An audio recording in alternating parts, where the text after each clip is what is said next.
Luke Skywalker stars in My Seven Dads. Wah, wah, wah.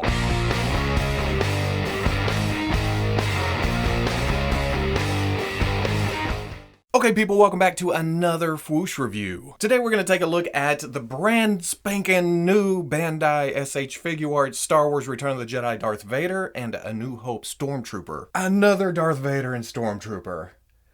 Yay. I kid. I really appreciate Bandai going back and trying to improve upon their figures because honestly, I never picked up any of the SH Figuarts Stormtroopers simply because they looked kind of weird. And then we all know the situation with Darth Vader. Every company's going to keep giving us Darth Vaders with slight improvements, but never that perfect Darth Vader. Plus, I love the characters. I love upgrading. I love seeing what differences there are. So I can't help myself. I gotta get new ones. But that's just me talking before I even get them out of the package.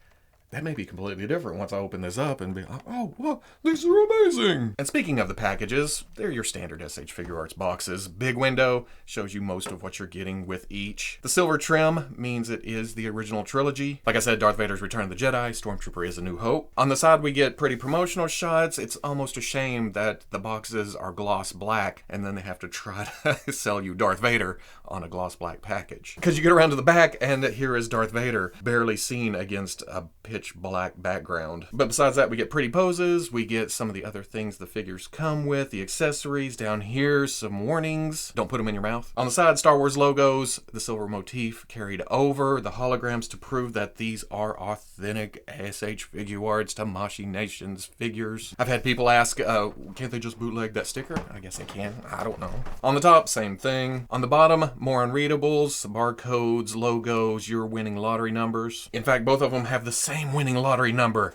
I'm going to the gas station. So let's get these out of the package, see what's going on here. Instructions, several sets of hands, wired cape, warning, delicate, lightsaber hilt goes on the belt, top dome comes off, interchangeable head, interchangeable arms, I didn't realize that. And then lightsaber just slips into the hands. And then for the Stormtrooper, essentially the same thing, except in Stormtrooper flavors, extra hands, weapons go in the hands. Is that actually demonstrating the hip sliding down, or is that the armor piece sliding down? And then the holster comes off and has a piece to go on it. I don't think we've seen that with any other Stormtrooper. I like that. I may want some Stormtroopers that don't have the holster on it. And there we go, all out of the package, and there's a lot of stuff to like here, but there's some things to hate too. Big in the like column is the Stormtrooper, just the overall look, how it feels, how it moves, how it emotes, if that makes any sense. Now, I don't know if I mentioned this because I filmed the intro like several hours ago. I've been taking pictures since, but I don't have any of the previous SH Figuarts Stormtroopers. They always kind of looked funky to me, especially the very first one. I knew it was small, I knew it looked odd, but then the Rogue One came along, and while I liked the body better, I didn't like the helmet as much. But to get it out of the way, here is a comparison picture of promotional images of those three Stormtroopers. And you can see for the most part that there isn't reuse between them. I thought for sure the new one would use the same body as the Rogue One, but even that's changed a little bit. We all have our mental image of the Stormtrooper, and looking at this, at first I thought, oh, the chest plate is a little bit small. Nope, that's pretty accurate. I thought the crotch piece is huge. Nope, that's pretty accurate too. But the reason I ordered this one is because I feel like this is the closest they've gotten to accurate on the Stormtrooper helmet. Sure, a lot of people will say this is off, or there's not enough recess right here in this gouge under the eye or something. There's always something off, but this is the closest. The ab piece is also accurate to A New Hope Stormtrooper. It's different from the Rogue One. But the big thing I noticed, and a buddy of mine in the 501st noticed, was these bead lines around the edges. They've added them in places, and we don't think that's accurate to the original movie. It's also running around the top right here. There's another added bead line right here. But while it may not be 100% accurate, I feel like it adds a little bit to the overall feel of it. It makes it a little bit more armory. Another big thing I'm noticing with this figure is the addition of weird thigh articulation. That may be on the Rogue One, I'm not quite sure, but in order to get the full movement here, they kind of had to stop the butt armor a little short. But there's actually a ball joint where the thigh meets the hip. That allows you to get out and around this piece right here if you want to go on top of it, or if you want to go under it. It is kind of soft, but being a ball joint, there's also forward and back. Hell, there's all the way around. But just demonstrating this, it just gives it more range to the legs, which makes me kind of sad because they only gave a single elbow that goes a little past 90. I feel like something should slide here, or that I'm missing something. As nice as the articulation is in the rest of the figure, it's a little bit hindered here. They went out of their way for extra hip.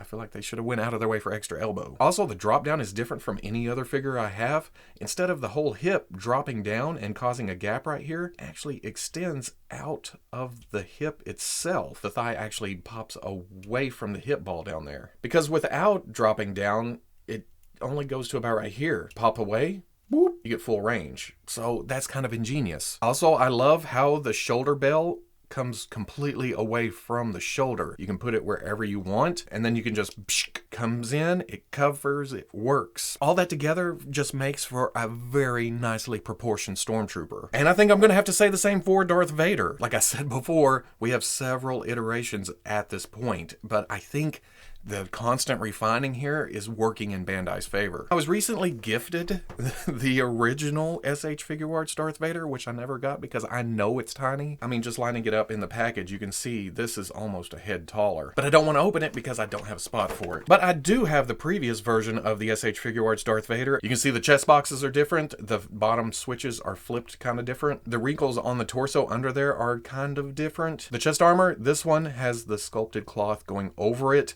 This one doesn't. The shoulder armor may be the same. I've never noticed that in Return of the Jedi, this is silver here. The arms are hard to tell, at least at the biceps, but you get down here and the glove is a different sculpt. The new one has a flare coming off the back of it. This one doesn't. It has kind of a padded look. There are very faint lines sculpted in though right here. The crotch piece is different, less wrinkles on the new one. And then I think the legs are mostly reused. It's hard to tell because of this dang traffic cone little lower robe crap. And even though the chest is different sculpt completely, they still opted to go for this cutout look where it seems like the top stops and then goes in. I know why it's there, so you can get more articulation. I just don't like the overall look. That's why I'm okay with it being kind of hidden once the cape is on. The cape seems a little bit clunky, like most factory cloth capes we see. This time around though, they only wired the front edge. They didn't go around the bottom. So it does lay a little bit flatter, but it's hard to manipulate because it's only attached to the chain up here, which may be another point of gripe. I don't look that close at Darth Vader's. I don't think he ever had a silver chain. I'm not sure in Return of the Jedi. I just see a lot of people go, ah, silver chain, what the hell? You can lift the head a little bit, put it under, so at least it's hidden. But my problem with the cloth is it's not attached to anything solid up here. So if you try to pose up, it just flops back down. Posability is nice in that wire, but it's always gonna be laying on the chest somehow. Another difference between the new one and the previous Vader is the glossiness. Gloves are glossy, the chest and belt boxes are glossier, the boots are definitely glossier, but then we get to the head. And the way I remember Jedi, the helmet was way glossier than I remembered seeing it before that. So glossy that you kind of lose details, and that's exactly the same way I feel about this head. It's a completely different sculpt from the other SH Figuarts Vader. But Vader's head is another one of those where you get the concept of it, and I'm pretty good, but the closer you get, the more I'm like, oh, look at Vader. I know I say this about most Vaders that we get, but man,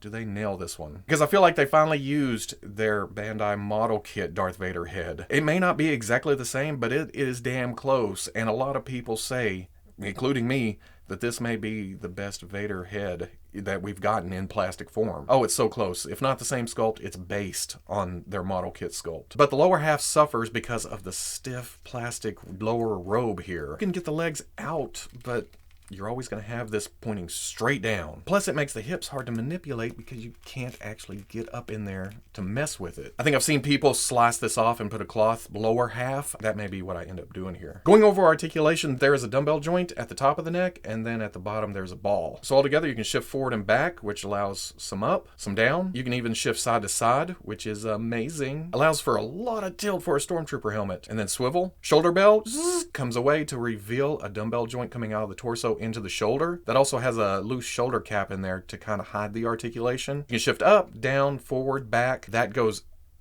out like that. It also swivels around. Swivel at the bicep. Elbow comes to right there. Swivel hinge swivel goes up and down, or you can come this way, turn it into a side-to-side joint. Ball joint at the mid-torso. Super amount of range there. Ball joint at the waist, but that's a little harder to get around. For some reason, I don't know if it's tight as hell. See, there's a little bit.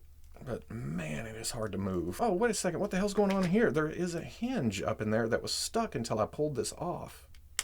Oh, okay. I wouldn't recommend doing that. So the ball itself helps with this, and then the hinge gets you a nice crunch and arc back. It's a little bit hard to manipulate, but you can feel the extension when you pull up a little bit. The hips are a hinge and swivel in there.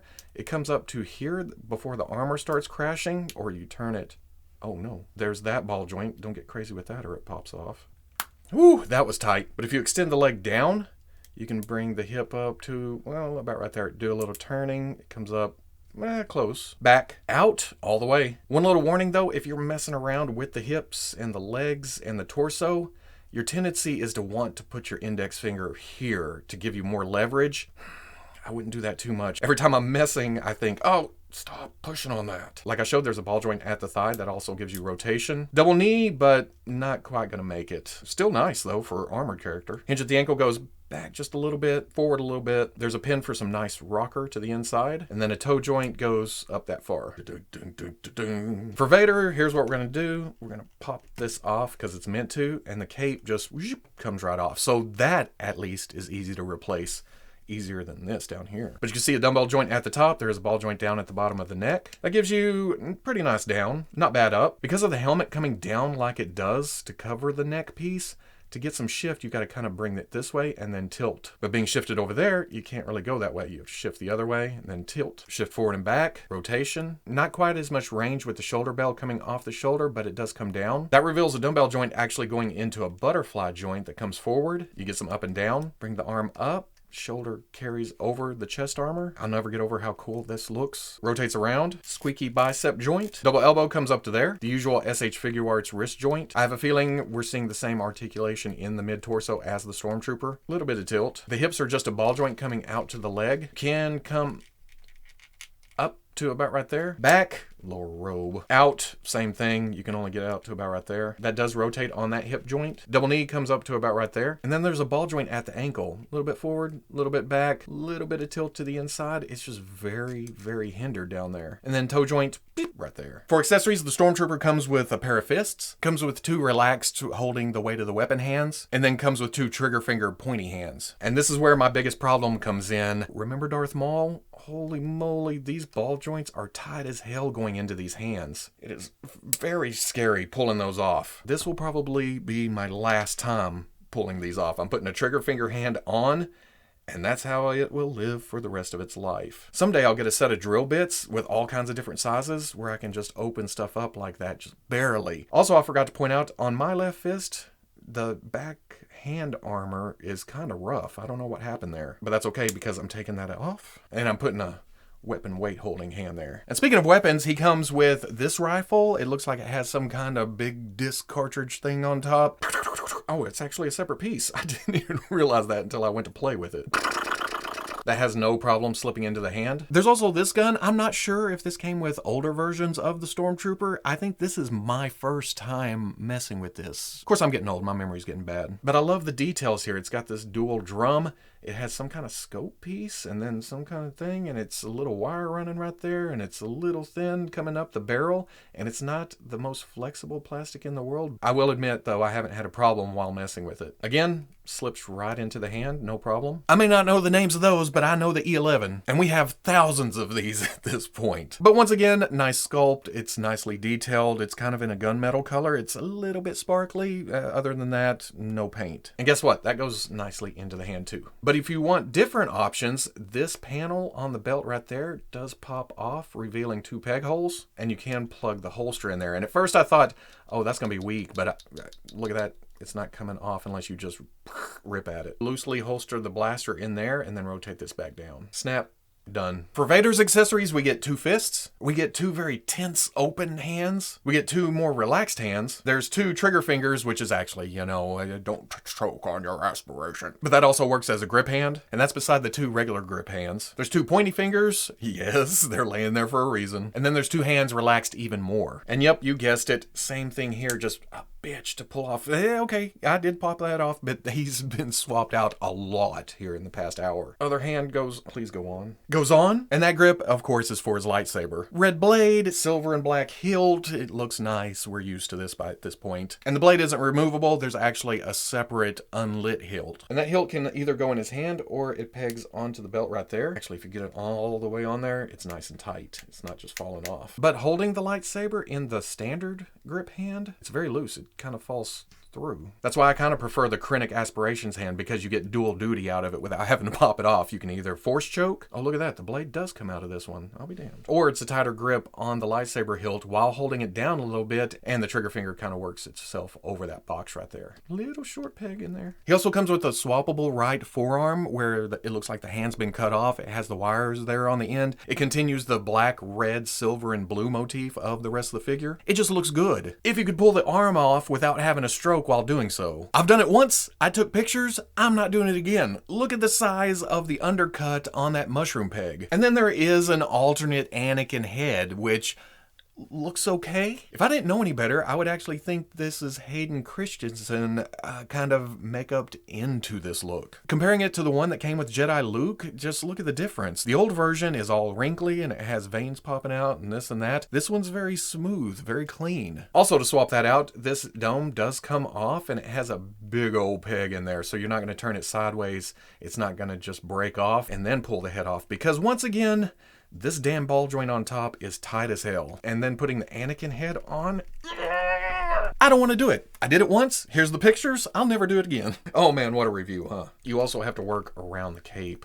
Make sure it's not holding it up a little bit. Height-wise, Vader stands at about 6 7/8, while the Stormtrooper stands pretty much at 6 inches even. Here's the Stormtrooper with the SH Figuarts Farm Boy Luke and the Bandai model kit Stormtrooper. Good size between Luke and the Trooper. You would look at Luke and go, are you a little short for a Stormtrooper? But the Figuarts Trooper is a little bit shorter than the model kit Trooper, which is okay. Troopers come in all sizes. But as much as I've always talked about the model kit being the perfect Stormtrooper, I may have to get some more of the Figuarts because, oh man, that thing's awesome. Here it is with the Hasbro Star Wars Black Series Stormtrooper and the Metacom Mafex Stormtrooper. The Hasbro one is easy to army build, it's easy to find, it's cheap, but yeah, look at the helmets. And then the Mafex Stormtrooper I just opened up for this review, I would not recommend it. It looks okay, but it's a little bit big and it doesn't hold together very well. This is from the dark days of Mafex. And then for Vader, here he is with the previous SH Figuarts Darth Vader and the SH Figuarts Jedi Luke. Pretty much the same here with different helmets, but you will notice the new cape without the bottom wire lays a little bit better. Not gonna stop me from trying to get a third party though. And then the sizes here, yeah, pretty good. Here it is with the Bandai model kit Return of the Jedi Darth Vader and the Hasbro Star Wars Black Series 40th Anniversary Darth Vader. The model kit is showing its age more and more as time goes by, but the Hasbro version is not a slouch at all, especially for the price. One thing I do notice in this comparison though, are these supposed to be red instead of silver on his chest box? Or were they blinking? Something like that? And finally, the last battle for shelf supremacy in my collection room. Here is the Metacom Mafex Darth Vader